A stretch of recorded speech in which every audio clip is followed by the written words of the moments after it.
Hey YouTubers, guys and gals, I appreciate you watching my channel. And I get a lot of comments, and you write in all the time and text in all the time about things that you've seen. And one of the things that's really been popular are little stories and anecdotes that I've been telling.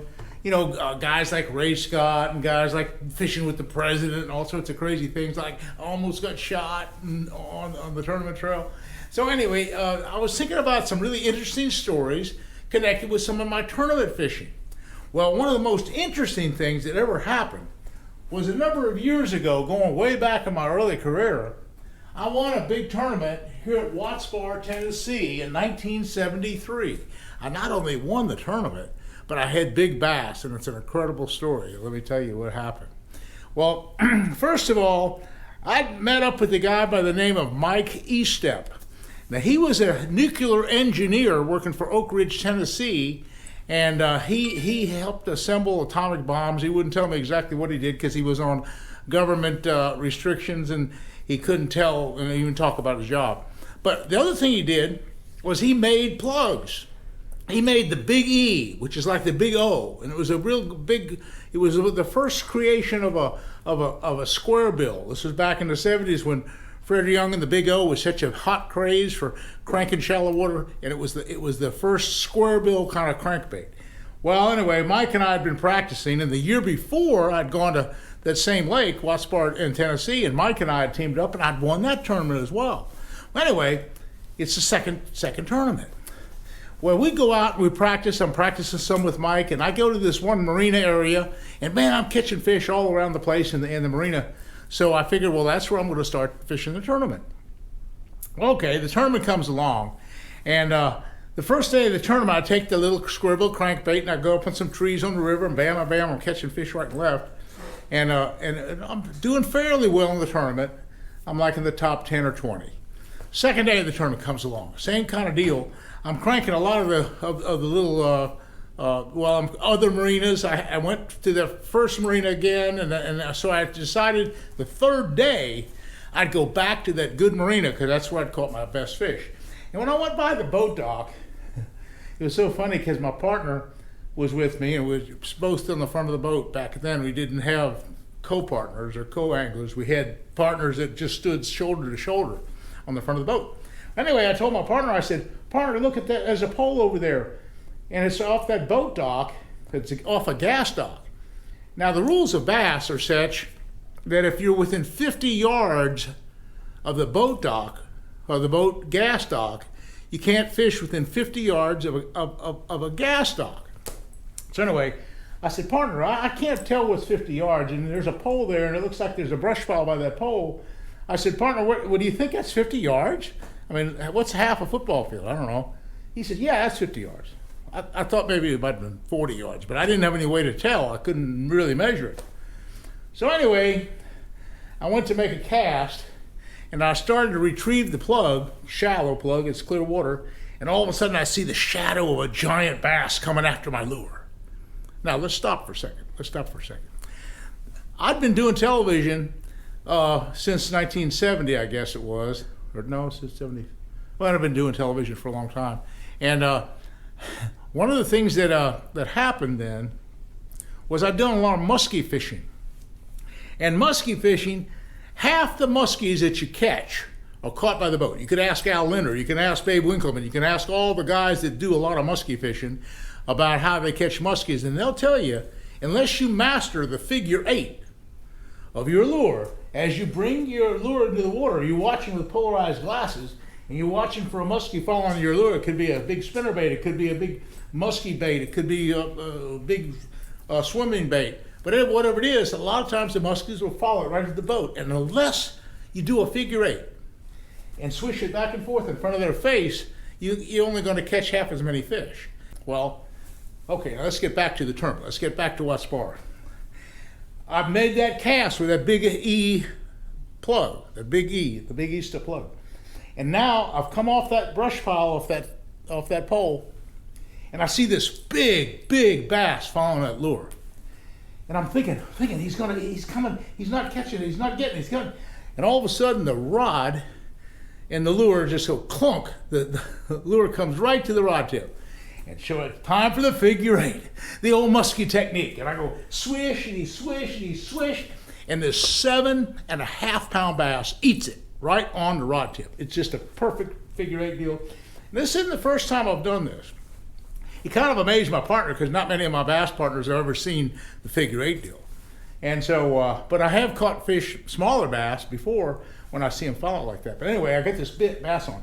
Oh my God, get the net, get the net. And it's just, there's no drag and there's no nothing, and I'm just getting the net. And all of a sudden, the fish just rips loose from the plug.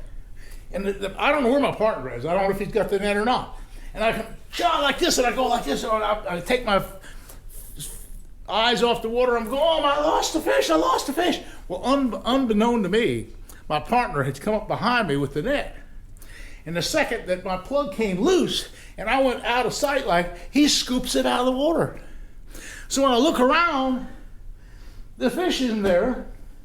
He's standing, my partner's standing right here with the fish in the net. And I'm cussing and I'm raising heck and I'm saying, oh, that's the biggest fish of the tournament. I would have won the tournament. I would have caught big bass. And oh my heavens.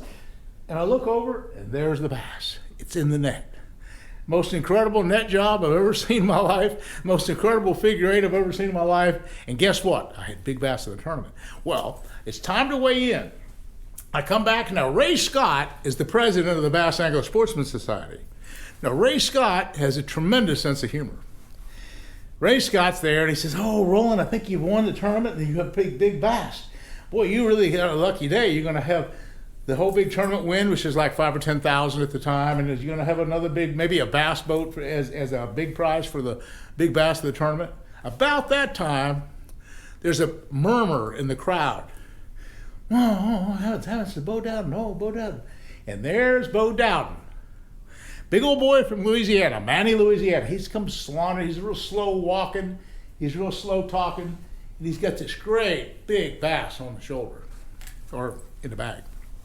And he comes up, puts it on the scale.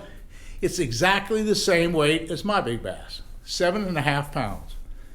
So Ray Scott, being the humorist that he is and being the prankster that he is, he makes up stories, makes up all kinds of stories.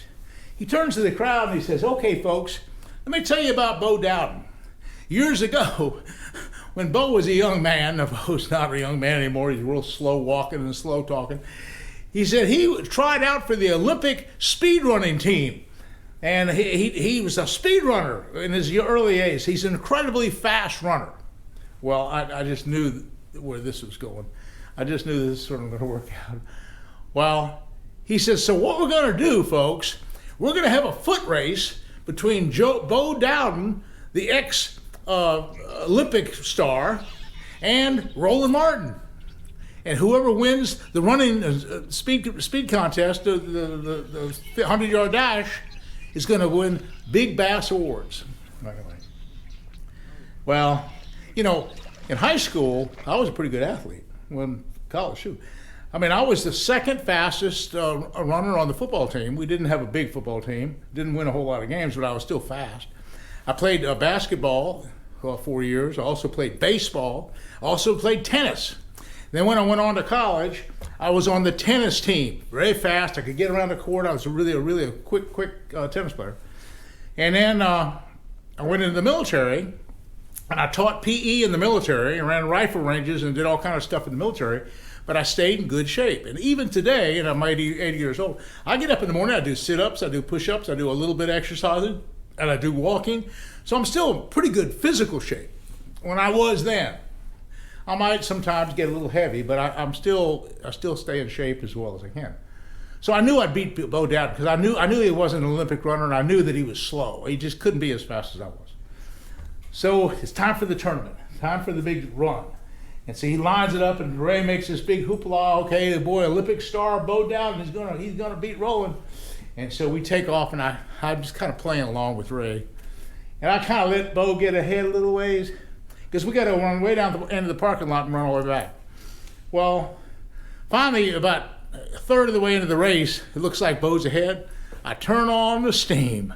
I turn on the coal, son. And man, here I go. I'll go flying by old Bo like he's like the turtle in the hair. Anyway, I'll win the race, and I'll win the big tournament.